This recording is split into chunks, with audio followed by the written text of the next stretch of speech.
Bismillahirrahmanirrahim. Assalamualaikum warahmatullahi wabarakatuh. Alhamdulillah, salatan wa salaman ala rasulillah wa ba'du. Allahumma salli ala Muhammad, Allahumma salli wa sallim wa barik alaih.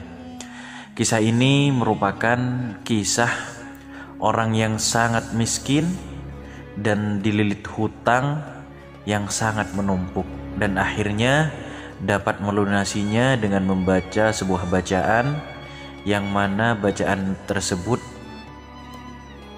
adalah merupakan bacaan yang sangat istimewa.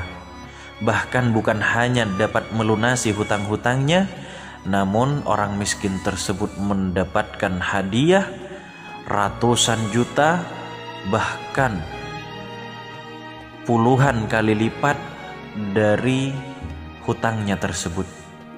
Kisah ini merupakan penggalan ceramah Syekh Husna Syarif, ulama besar Mesir, yang diceritakan kembali oleh Habib Quraisy Baharun, pengasuh pondok pesantren Asy-Syidqu Kuningan.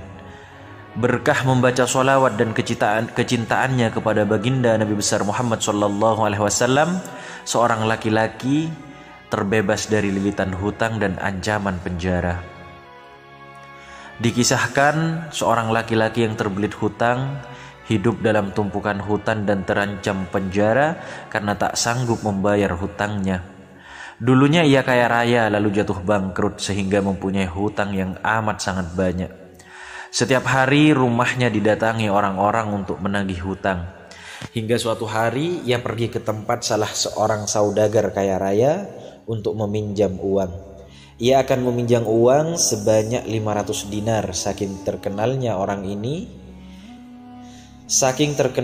orang ini memiliki banyak hutang, sampai-sampai saudagar ini bertanya, "Kira-kira kapan Anda akan melunasi pinjaman ini?" "Minggu depan, Tuan," jawabnya singkat. Ia pun pulang dengan membawa 500 dinar di genggamannya. Ia pun membayarkan hutangnya kepada orang-orang yang setiap hari datang menagih hutang sampai tidak tersisa sama sekali.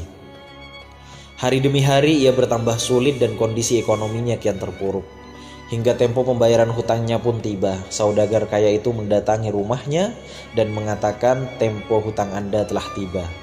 Si miskin dengan suara lirih menjawab, "Demi Allah, saya sudah tak punya apa-apa." Saudagar itu merasa geram kepada si miskin dan mengadukannya ke pengadilan. Setibanya di pengadilan, hakim bertanya, "Mengapa Anda tidak membayar hutang Anda?" Lagi-lagi si miskin menjawab, "Demi Allah, saya tak punya apa-apa, Tuan Hakim." Karena merasa ini adalah kesalahan si miskin, maka hakim memvonisnya dengan hukuman penjara sampai ia bisa melunasi hutang-hutangnya. Kemudian si miskin bangkit dan berkata, "Wahai Tuan Hakim, kalau memang itu hukumannya, tolong berilah saya waktu untuk hari ini saja. Saya mau pulang ke rumah untuk berjumpa keluarga dan mengabarkan hukuman ini sekalian berpamitan dengan mereka.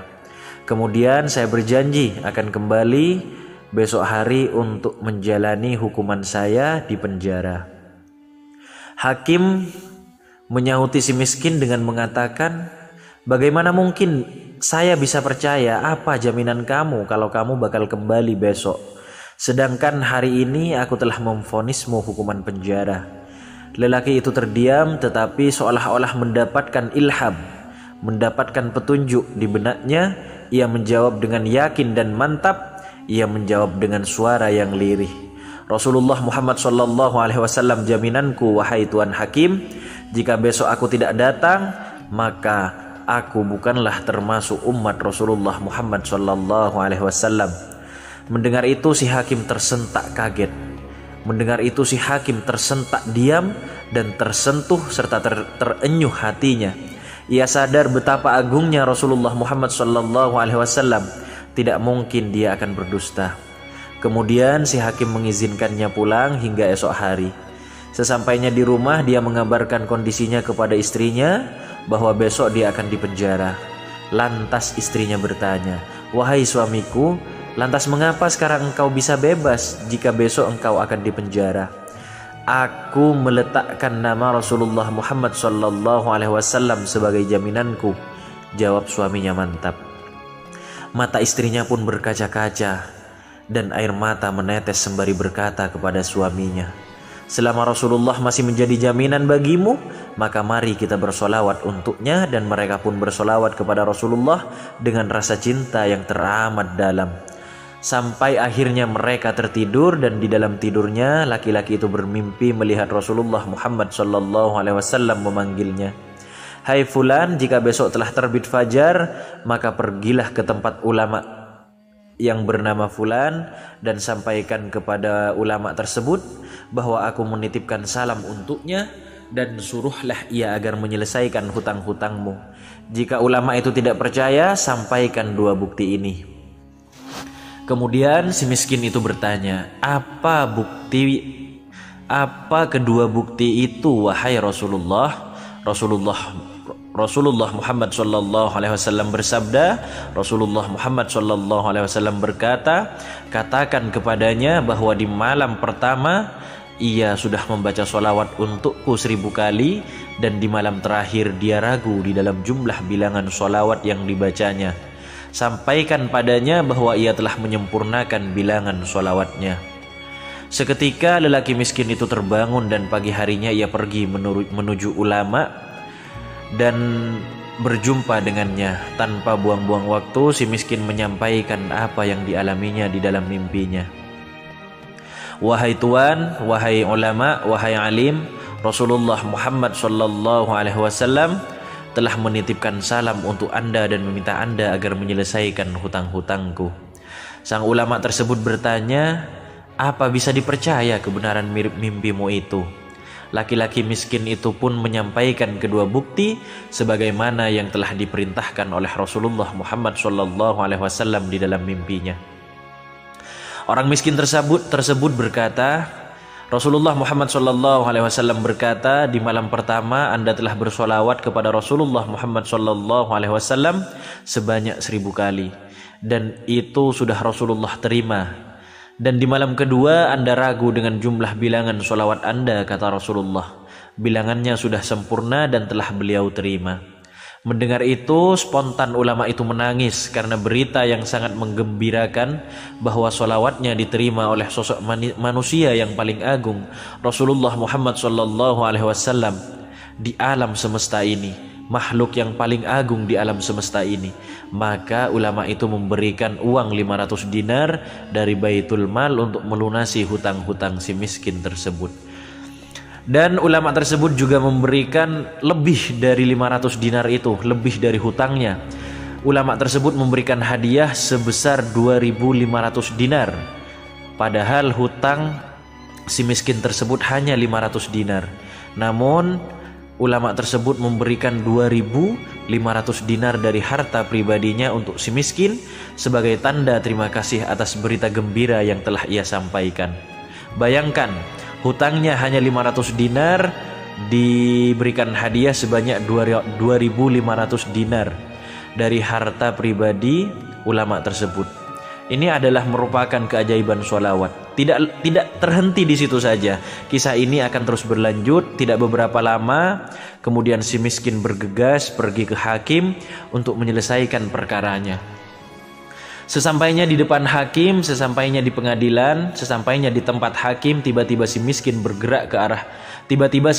bergerak ke arah si miskin, seolah-olah hakim tersebut rindu, dan seolah-olah hakim tersebut merupakan orang yang mencintai seseorang dan sudah lama tidak bertemu. Seolah-olah hakim tersebut rindu dan ingin melihat si miskin tersebut, dan seraya memanggilnya, seraya berucap, kemarilah wahai saudaraku, kemarilah, berkat Anda aku bermimpi berjumpa Rasulullah Muhammad SAW. Rasulullah Muhammad SAW telah berpesan kepadaku bahwa jika aku menyelesaikan hutangmu, maka kelak Rasulullah akan menyelesaikan perkaraku di akhirat. Ambillah uang ini 500 dinar untuk melunasi hutang-hutangmu wahai saudaraku. Belum sampai selesai bicara, hakim tersebut tiba-tiba pintu pengadilan diketuk oleh seseorang. Ketika dibuka, ternyata itu adalah saudagar yang menagih hutang dan memperkarakan orang miskin tersebut. Dia datang dan langsung memeluk si miskin dan menciumnya sembari berucap, berkat Anda saya bermimpi Rasulullah Muhammad SAW, dan berkat Anda beliau berkata kepadaku, jika aku merelakan hutangmu, maka kelak di hari kiamat Rasulullah akan merelakan segala tanggunganku. Dan ini adalah uang 500 dinar sebagai hadiah untuk Anda, dan hutang Anda saya anggap lunas. Subhanallah, yang tadinya memiliki hutang 500 dinar digantikan oleh Allah Subhanahu wa ta'ala berlipat-lipat ganda. Berkah membaca sholawat kepada Rasulullah Muhammad sallallahu alaihi wasallam. Subhanallah, subhanallah, subhanallah. Kisah ini adalah sekelumit bukti betapa Rasulullah Muhammad sallallahu alaihi wasallam selalu memperhatikan umatnya, baik urusan dunia maupun akhirat. Sholawat dan cinta kepada Nabi Muhammad sallallahu alaihi wasallam bisa menghilangkan kegundahan hati dan keresahan, bahkan bencana sekalipun. Semoga kita semuanya, para sahabat doa mujarab, para jamaah, para simpatisan, termasuk orang-orang yang senantiasa bersolawat kepada Rasulullah Muhammad sallallahu alaihi wasallam, termasuk orang-orang yang cinta bersolawat kepada Rasulullah Muhammad sallallahu alaihi wasallam, dan termasuk orang-orang yang dicintai oleh Rasulullah Muhammad sallallahu alaihi wasallam. Amin amin ya mujibas sailin. Allahumma shalli ala sayyidina Muhammad wa ala alihi wa sahbihi wa sallim. Wa akhiran, wassalamualaikum warahmatullahi wabarakatuh.